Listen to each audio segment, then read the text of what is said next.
Hello there. We are going live. We are talking about functional neurologic disorders, the sense of agency, and a new trial that was a proof of concept trial looking at the potential role of neurofeedback with fMRI. This is very interesting to me. And so I'm so glad that you're joining me to learn about this. So if we haven't met, my name is Julie Hirschberg. I'm a neurologic physical therapist and the owner and founder of re+active Therapy and Wellness. We're in the Los Angeles area. And I love reading new literature. I have two amazing friends at Mass General Hospital, Heather Salon, Julie Maggio. We text each other every week. And I think it was Heather, you sent me this one. And I was like, oh, this is so fascinating. We got to talk about it. So we're talking about it today. Let me give you the article here. Okay, so this is the article. It was just hot off the press. I think from October 2025. The first author is Müller, last author Selma Ibeck. This is a group out of Switzerland that publishes a lot in functional neurologic disorders, and it's from the journal Neuroimage Clinical. And the title is called Modulating the Sense of Agency in Functional Neurologic Disorder Using Real-Time fMRI Neurofeedback, a proof of concept study. So interesting. I get a lot of questions about neurofeedback, not necessarily fMRI. This is like only done in research, but neurofeedback in general. And I think what's so cool about this is that it has the brain imaging with it. Now, I do want to say this is a proof of concept study. It's not a randomized controlled trial. It really doesn't prove anything except that you can do this in FND. It's safe. It's feasible. Those are the kinds of questions that are being answered in a study like this. So this does not mean everybody should try to get fMRI and do neurofeedback. And we're going to go through the study itself. It doesn't mean that. When you have a proof of concept, that's really not what they're looking at. But it does mean this is something we should look at for sure. So let's start with the introduction. Why are they even looking at this? And the number one thing that we really need to understand in functional neurologic disorders is this sense of agency. Sense of agency is that experience that we have as humans that we have control over something, right? That's our agency. So control in a functional neurologic disorder might be control over our movement, for example. So it has been found in many studies that the sense of agency is impaired in people with functional neurologic disorders.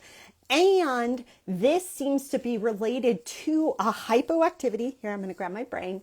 Hypoactivity of the right temporal parietal junction. So we've got left and right of the brain. This is the right side of the brain. This is the temporal lobe. This is the parietal lobe. So this junction of the temporal and parietal lobe.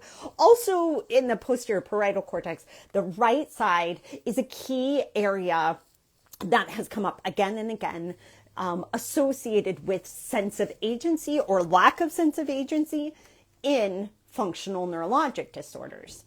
So wouldn't it make sense to try to shift that, right? And so the authors actually talk about different ways that this has been studied in FND.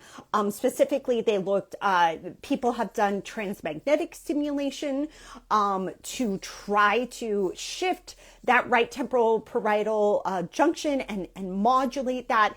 That has actually not been found to change the person's experiences of some sense of agency. It has been found to upregulate the right temporal parietal junction, but not actually translate to a change in sense of agency. Now, neurofeedback, on the other hand, is an alternative to looking at and changing brain activity because it gives you real-time visual or even auditory feedback about what's happening in the brain. This is typically done with EEG. Typically somebody's wearing the little cap with all the little wires. And they have found that healthy individuals can actually do brain changes with EEG. However, it did not, again, influence the sense of agency for a person. So when we think about this, I think about this as a physical therapist, right? I think about if I know and understand that a sense of agency is impaired in a person with FND, I want to directly change that. I want to help them improve their symptoms related to sense of agency. So the studies that have been done in EEG show a brain change, but not a change in objective sense of agency or subjective sense of agency that a person reports.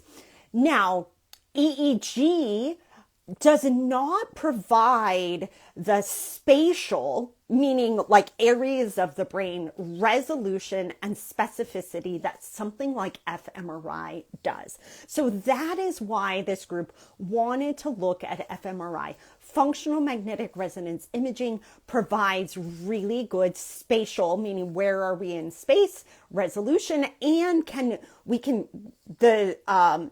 neurofeedback standpoint, they can specifically target a very specific brain area, like the right temporal parietal junction.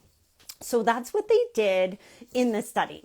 Again, single arm, not randomized controlled. It was just a proof of concept. They wanted to see if in neurofeedback, they could upregulate the right temporal parietal junction in people with FND and also improve that people's sense of agency. They wanted to look at how this correlated to symptoms and so on. So I've got some figures here to show you what they did, which is very interesting. This is the study design. So basically they put somebody in the scanner. So they put them in the fMRI and they're actually doing a task. It looks a little bit to me, this task is like Space Invaders. So like really early computer video game type of thing. So they acquire the image. They construct the image to look at the right temporal parietal junction. They get signal about the activity in the right temporal parietal junction. They give visual feedback to the person about the right temporal parietal junction activity. Sorry, lost my word there.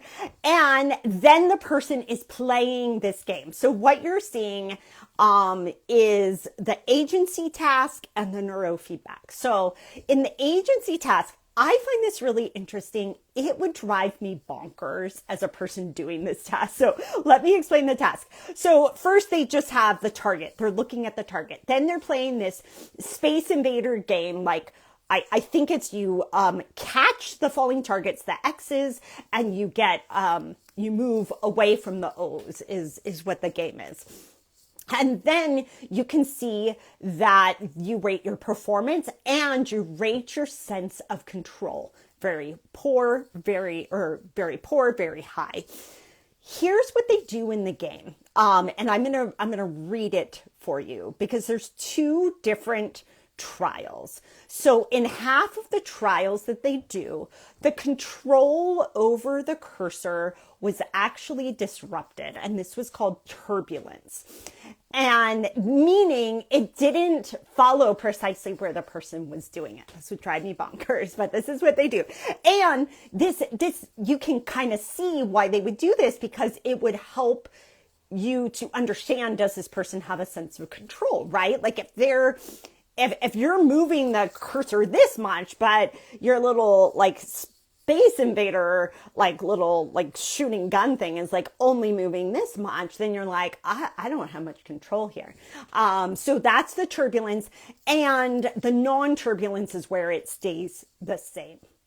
So in that neurofeedback paradigm, so that's on the right,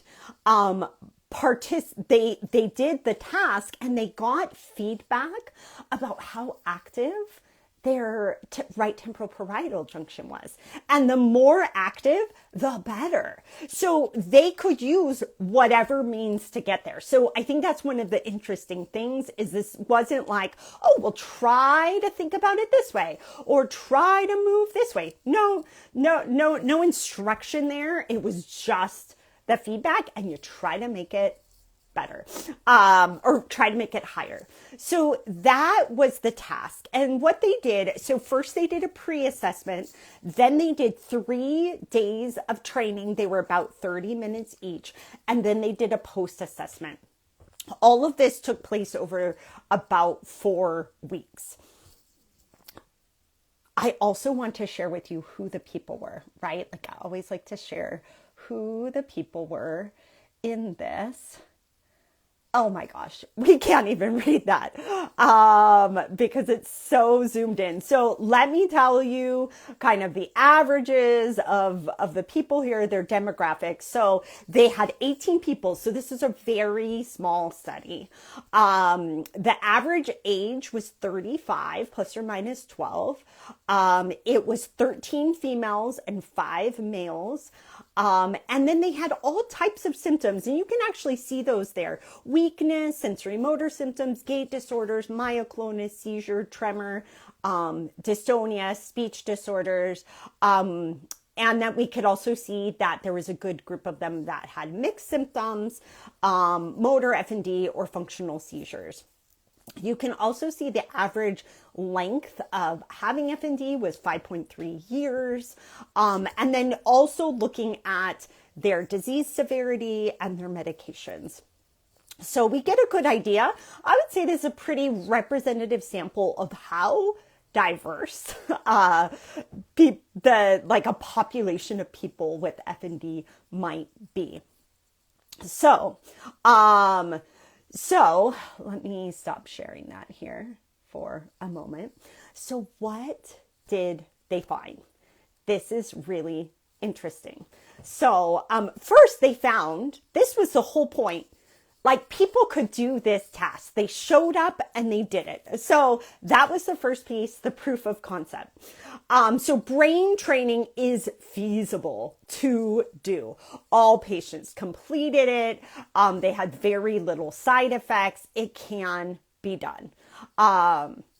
Second, and this is a big one, who responded? So as a group, everybody got better at distinguishing when they were in control or not. So that's a good thing. People got better with their explicit sense of agency there. However, there was really only one group, they called them the responders. There were 8 people that really made up the group of folks that really responded. They had a large improvement, and their large improvement was in their feeling of control. So this was their self-report of control. So 18 people, only 8 of them had this level of improvement. So I think this is the first thing to take away. And I think we see this a lot in FND literature. It's not for everybody. And in fact, it might not even be for half of the people in this group. It's a small group, but it's not for everybody, right? But we can learn a lot from who it was for. So what happened for these people? They had in their initial training, bursts of activity in that right temporal parietal junction, as well as their supplementary motor area early on. And so one of the thoughts from the researchers is that this quick and early engagement could be really helpful to see people that might respond. So I think that's learning, right? We have people that responded. We have people that didn't respond. The people that did respond seem to have this really early and quick activation in their right temporal parietal junction. Here's a really interesting thing about this group of people that responded as well. They weren't better off than the other people. And in fact, none of this changed anybody's symptoms. And in fact, I'm going to kind of give you a little paradox where some people actually got worse with this. But the people that responded had higher objective motor symptoms. And this was, they did the, they did the scale that looked at the functional movement disorder. It's like a symptom rating scale that looks at the number of symptoms and the severity of symptoms. So the people that responded actually had objectively more symptoms, but they had lower subjective distress about their symptoms. So higher number of symptoms and intensity of symptoms, lower distress at baseline. This might tell us, again, this is really, really small, but this might tell us about the type of person or a subset of patients that might respond to this type of training. Now, remember I told you how some things actually got worse. They call this the awareness paradox, or that's what they called that in the discussion here. What happens for those folks that had higher sense of agency and this like spike in the right temporal parietal junction, they actually felt that they had more symptoms. And the authors said that they, even though they had improved agency, there wasn't a change in their clinical symptoms, but they had a sense of having worsened symptoms. So not an objective change, but a subjective change, which I would argue is pretty important because what a person subjectively feels is really important. What they thought is that potentially what is happening with these folks is that increased awareness with an increased sense of agency might actually initially heighten symptoms. Now, we don't know long term. This was just 5 total sessions. Only 3 of those sessions were actually the neurofeedback, 30 minutes each. This was very short, right? So just a proof of concept. Is it safe? Is it tolerable? Will people show up? That kind of thing. And so we don't know. We don't know if after this initial kind of bump in perception of symptoms, if it actually starts to change. But again, the authors really suggested that this increase of sense of agency might have heightened their symptom awareness. Now, I'm going to tell you that we don't do neurofeedback. I mean, nobody's doing fMRI neurofeedback, by the way. Like, this is only in research. I will say sometimes when we're working with folks, we do an intensive rehab program. We do actually see that sometimes symptoms get a little worse before they get better. It really depends on the person. And I think that's a really big take home from this study is that it's so individual. Not everybody responded. Those that did respond seem to have certain characteristics, but we have a lot of room to grow here. And I would say this is what we see clinically too. Sometimes things might get a little worse before they get better, but that's not the case for everybody. Sometimes people are better in a very short period of time. Sometimes it just takes longer.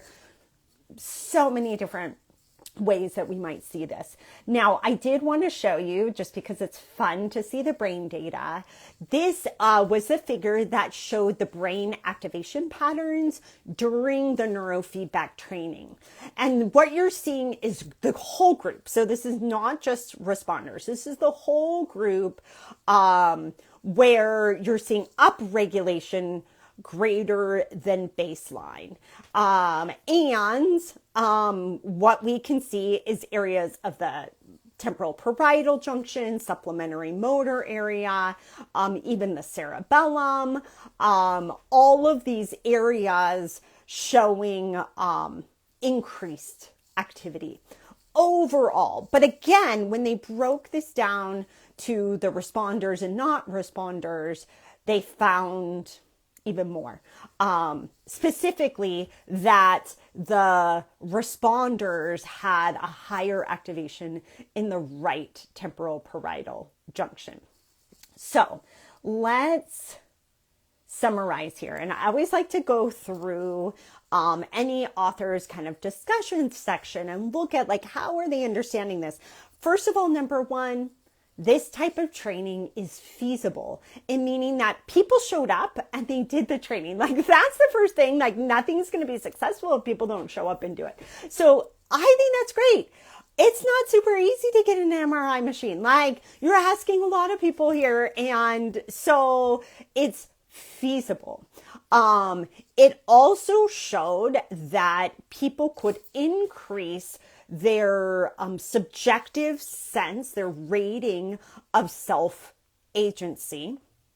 And there was a group that really responded, and they had early activation patterns of the right temporal parietal junction and the SMA. Now, the non-responders did not have the same activation pattern. And so that might tell us a lot about the non-responders as well.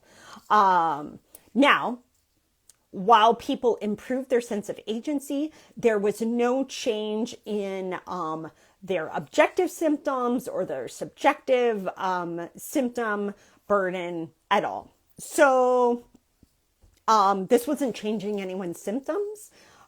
That wasn't really what they were looking for yet, I would say. Of course, we want to change people's symptoms. We should not be doing, inputting this kind of time and money into interventions without changing symptoms. But honestly, the first thing is like, does this do anything? Right? So, so I think that's really important. So, you know, if it's not changing symptoms, we want to be thinking about what else might a person need, right?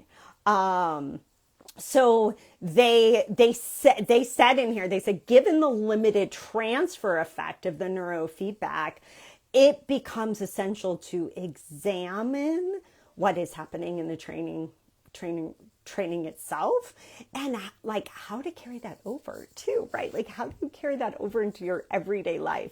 And again, they talk about only the responders showed some of those changes in the brain, but even then it didn't carry over to changes in symptoms. So I think that's really, really important to be thinking about. Lots of limitations. So typically in a study, they're going to talk through the limitations. Very thankful that they did, because I think you could read this and go, oh, neurofeedback is beneficial in FND. It's not really what it found. It found that you can do it and people show up for it and it's safe and there's very little side effects, and maybe we could actually change the brain with it. But they didn't have a sham. They didn't have a randomized blinded intervention here. So we don't know if even the sham might actually produce the same results. That would be the next step, right? This is a start. This is expensive to do. You know how many MRIs this is, right? Like, this is really expensive. So small group, they had to start somewhere. So this proof of concept is where they start. I think we're going to see more in this area. I'm excited for this as a possibility. I personally think this type of thing combined with rehabilitation would be like a slam dunk for folks, because we're getting some of those brain changes and then we're applying them to everyday life. But yeah, it was a small study. It didn't have a lot of power. There was so much more that it sets them up for the next study. The other thing in this study is that it was a very heterogeneous group. So it might be helpful to look at groups with specific symptom types to really help understand what are those characteristics of people that might respond to this type of therapy. And again, I get asked all of the time, should I do this? Should I do that? You know, I get asked about neurofeedback all of the time. And there's not evidence for this in FND yet, except that it's safe. And from, the starting points of this study would show that it's actually not really might not be helpful for everybody. Out of 18 people, there were 8 people that responded to it. And we want to better understand why and what it is about those folks. So much more study to be done. And I think that this is exciting. This is exciting to know that some of the training and things that we can do actually change the brain. And not only actually change the brain, they actually change the part of the brain that is implicated in FND, specifically related to sense of agency. So I think that's really cool. And there's probably lots more that's going to come. So I'm going to just give you the title again. If you're on our newsletter, I'm going to send out this video. I'll send out the full text link for this article, all of our resources for that we share this week. This is all going to be in our newsletter coming at you this week. You can join at reactiveeducation.com if you are a clinician, or reactivept.com if you are a person with FND or another neurologic disorder. I'll send these your way. Thank you so much for joining me today on this little research deep dive. And I just so appreciate you. I appreciate your curiosity, your great questions that you asked me. And thanks for voting for this article last week. I wasn't able to do it last week, but I'm glad we were able to do it today. And keep the questions coming. I love hearing from you. And we'll see you again soon. Bye.